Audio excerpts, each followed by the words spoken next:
So hello guys, welcome to the new video. तो इस lecture में हम कवर करेंगे थ्रेडेड बाइनरी ट्रीज। कुछ ही टॉपिक्स बचे हुए हैं इस यूनिट को कंप्लीट करने के लिए, तो फटाफट कंप्लीट करते हैं आपका इनसेम का सिलेबस। So let's start. तो पहला पॉइंट क्या है कि it is a type of binary tree which utilises the empty और नल लिंक्स ऑफ द नोड्स। जो हमारे ट्री में, जो हमारे बाइनरी ट्री में जो एम्प्टी लिंक्स बचती है ना, जो एम्प्टी जो नल को पॉइंट करती है, उनको ये थ्रेडेड बाइनरी ट्री यूटिलाइज कराता है। In this type of tree, the node points to their respective in order successor and predecessor. आपको ये टर्म क्लियर होगा, इन ऑर्डर सक्सेसर और प्रीडिसेसर क्या होता है। सो हम आगे बढ़ते हैं। सॉरी, नेक्स्ट पॉइंट में क्या है, this improves the overall traversal of the tree. जो कन्वेंशनल बाइनरी ट्री होता है, जो बीएसटी होता है, उसका जो ट्रैवर्सल का टाइम होता है वो इधर थोड़ा रिड्यूस हो जाता है। ठीक है। Next point, backward traversal in this is also possible. Backward traversal की बात मैं क्यों कर रहा हूं आपसे, क्योंकि आप जब कन्वेंशनल बाइनरी ट्री या बीएसटी देखते हो तो उसमें आप कभी भी बैकवर्ड ट्रैवर्स नहीं कर सकते, हमेशा फॉरवर्ड ट्रैवर्सल होता है। लेकिन इधर बैकवर्ड ट्रैवर्सल भी पॉसिबल है। ठीक है। Next point is decreases the memory wastage. जो मेमोरी वेस्ट हो रही है नल को पॉइंट करने की वजह से, वो इधर कम हो जाती है क्योंकि हम वो मेमोरी को यूटिलाइज कर रहे हैं। ठीक है। And next point is no need of stack और recursion in the tree traversal. जब आप प्रोग्रामेटिकली ट्री ट्रैवर्सल को इंप्लीमेंट कराते हो तो आपको स्टैक या तो रिकर्शन का यूज करना पड़ता है, लेकिन इधर उसकी जरूरत बिल्कुल भी नहीं है। ठीक है। सो हम एक बार समझते हैं कि थ्रेडेड बाइनरी ट्री दिखता कैसे है, आपको बनाना कैसे है, क्योंकि पेपर में ये क्वेश्चन हमेशा कॉमन होता है कि आपको नोट्स दे दिए जाएंगे और आपको एक थ्रेडेड बाइनरी ट्री बनाना होगा। ठीक है।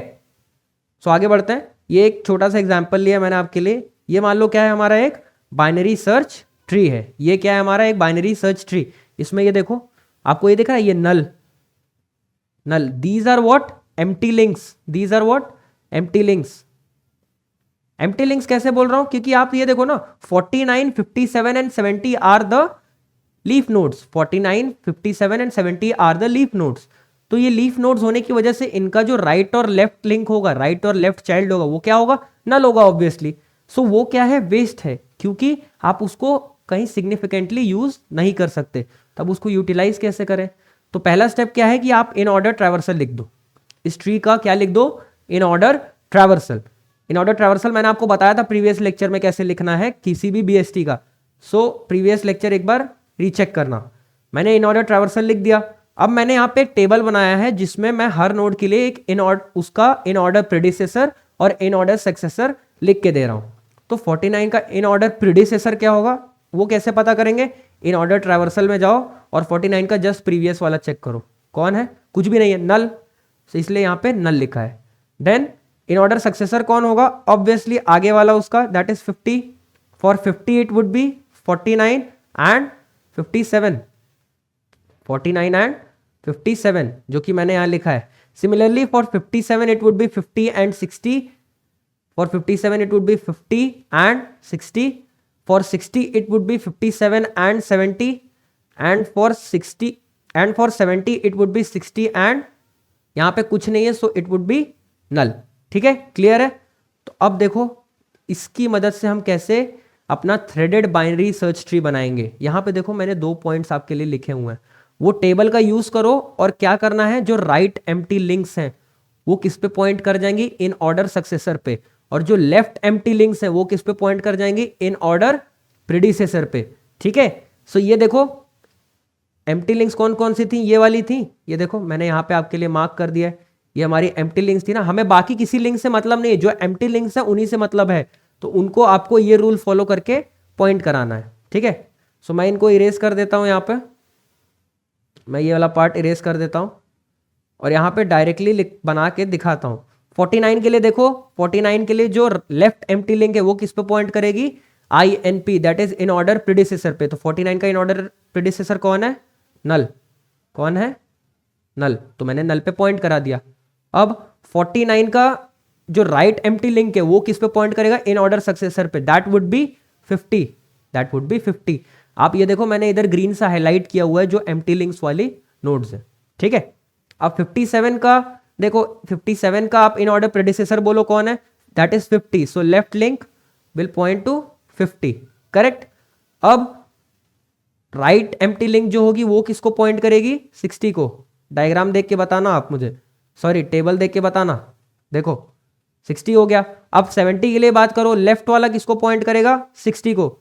लेफ्ट वाला 60 को पॉइंट करेगा और राइट वाला किसको पॉइंट करेगा? ऑब्वियसली किसको? नल को। सो ये हमारा क्या बन गया? एक थ्रेडेड बीएसटी, थ्रेडेड बीएसटी, ठीक है। और ये जो ग्रीन और रेड में आप देख रहे हो ना, इन्हीं को हम क्या बोलते हैं? थ्रेड्स। देख रहे हो कहीं भी ट्री आपको डिस्कनेक्टेड दिख रहा है? ये बस यहां पे आपको थोड़ा सा डिस्कनेक्टेड दिख रहा होगा, बाकी कहीं भी ये डिस्कनेक्टेड नहीं है। ये देखो। अब मेमोरी वेस्टेज की बात करेंगे आपसे। मेमोरी वेस्टेज की मैंने आपसे अगर बात की तो ये देखो, ये वाला पार्ट, एक नल और दो नल, बाकी सारे जितने भी नल थे, एम्प्टी लिंक्स थी, वो मैंने यूटिलाइज करा ली। So hence memory wastage is reduced here. अब ये जो थ्रेड्स देख रहे हो ना, इन थ्रेड्स के भी टाइप्स होते हैं, डिफरेंट डिफरेंट टाइप्स के हैं। पहला क्या है? प्री ऑर्डर थ्रेड, जिसमें जो राइट एम्प्टी लिंक होती है वो किसको पॉइंट करती है? इन ऑर्डर सक्सेसर को, और लेफ्ट वाले से हमें मतलब नहीं है। पोस्ट ऑर्डर में क्या होता है? जो लेफ्ट एम्प्टी लिंक होती है वो किसको पॉइंट करती है? इन ऑर्डर प्रीडिसेसर को। एंड इन ऑर्डर में क्या होता है? जो राइट और लेफ्ट होते हैं वो in order successor and predecessor को पॉइंट करते हैं। ये उतना इंपॉर्टेंट नहीं है, लेकिन एग्जाम में लिखने को कभी कभी पूछ सकता है आपको, तो आप थ्रेडिंग वाला हेडिंग देके ये तीनों पॉइंट्स उधर लिख सकते हो। ऐसे आप उतना कुछ सिग्निफिकेंस नहीं है, उतना आपको इसमें सर फोड़ने की जरूरत नहीं है। सो नेक्स्ट वीडियो में हम क्या कवर करेंगे? इसके सारे ऑपरेशंस और एक इन ऑर्डर ट्रैवर्सल जो आपके सिलेबस में दिया हुआ है। इस वीडियो के लिए गाइस इतना ही रखते हैं, ज्यादा कुछ इसमें था नहीं। एक बार वीडियो रिवाइंड करके फिर से देखना, अगर कोई पार्ट नहीं समझा है तो टाइम स्टैम्प्स का यूज करना, यूट्यूब का बहुत ही अच्छा फीचर है। सो मिलते हैं गाइस नेक्स्ट वीडियो में। Till then take care and bye bye.